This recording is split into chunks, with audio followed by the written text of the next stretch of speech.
Je pense que l'objectif qui a été fixé a été atteint. Nous voulions que l'Afrique médiatique soit au rendez-vous de Dakar. 24 pays africains ont été représentés à cette édition, soit une centaine de participants hors Sénégal, sans compter également les médias de notre pays et beaucoup d'autres partenaires.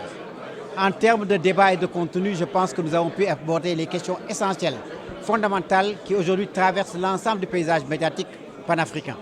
Mais également, nous sommes arrivés à des propositions extrêmement concrètes. La proposition, notamment la recommandation d'une radio panafricaine. Quand on parle de radio panafricaine, ce n'est pas seulement pour être ici en Afrique, mais c'est que l'Afrique soit présente sur les autres continents, sur les autres territoires. Aujourd'hui, la DAB le permet. Nous avons pu également, avec nos amis de Nollywood, avec le cinéaste Moussa Sen Absa et d'autres qui s'y joindront, nous avons pu effectivement identifier une série télévisée qui sera faite, qui partira certainement du Sénégal, passera au Mali, peut passer en Guinée, aller en Côte d'Ivoire, aller jusqu'au Nigeria et peut-être jusqu'au Cameroun. Donc je pense qu'effectivement aussi, nous avons permis qu'il y ait du réseautage entre les gens qui effectivement ne s'étaient jamais rencontrés avant. Nous avons eu l'occasion de faire venir quelqu'un comme Eric Tindé. Vous ne le connaissez peut-être pas, mais allez voir sur les sites internet. Eric Tindé était le directeur de la Banque mondiale de la communication pour la Banque mondiale en Afrique. Également, directeur de la communication de la Banque africaine de développement pour l'Afrique. Donc, premier présentateur du journal télévisé à l'époque au Cameroun, anglophone, créateur de l'African Media Initiative. Donc, des gens comme ça. Alain Foucault devait être ici parmi nous. Donc, vraiment, je pense qu'il faut en faire un rendez-vous où, au-delà de ces sommités-là, nous puissions échanger avec la jeune génération. Avec aussi également ce capital humain qu'on peut retrouver aujourd'hui dans les médias du Sénégal, qui sont des médias qui sont essentiellement quelquefois dans des conditions difficiles, mais dans l'extrême majorité qui se battent pour une information vraie, crédible et qui jouent un très grand rôle pour le développement de ce pays. Il y a des choses véritablement, chaque chose en son temps, en son rythme.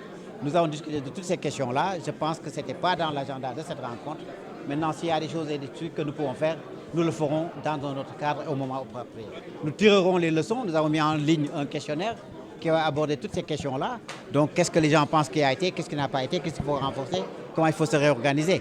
Mais l'objectif est clair, nous allons inscrire le CIMA dans l'agenda, j'allais dire, médiatique, culturel, panafricain et international.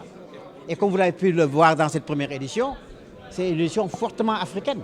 Parce que ce genre de rencontre, très souvent, qu'est-ce que l'on voit? Les grands médias du Nord qui sont là, c'est eux qui financent, c'est eux qui ont pignon sur rue, c'est eux qui vont faire les beaux stands, tout et tout.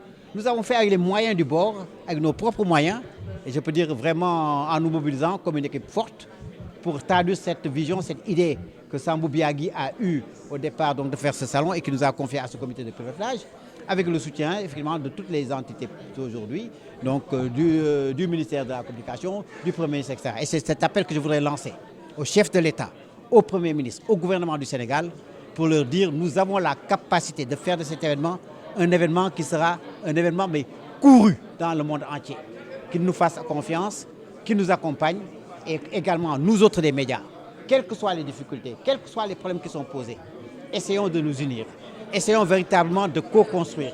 Quand il y a des événements aussi comme ça, que les gens s'impliquent et viennent dans ces manifestations-là. Il faut que cette unité-là, elle ne doit pas être de façade, elle doit être permanente pour qu'on aborde des questions fondamentales liées à la viabilité économique, liées à la liberté des journalistes, liées à la fabrication de contenu, à la nouvelle régulation, etc. Nous bolo, bolé, xoli, tapé, xoli, avancendo. Le secteur des médias, c'est notre secteur. Nous sommes les premiers qui devons le défendre.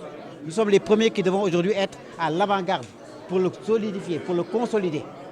Et la seule manière de le faire, c'est de rester des professionnels jusqu'au bout des ongles, d'être unis, d'avancer effectivement et d'être solidaires.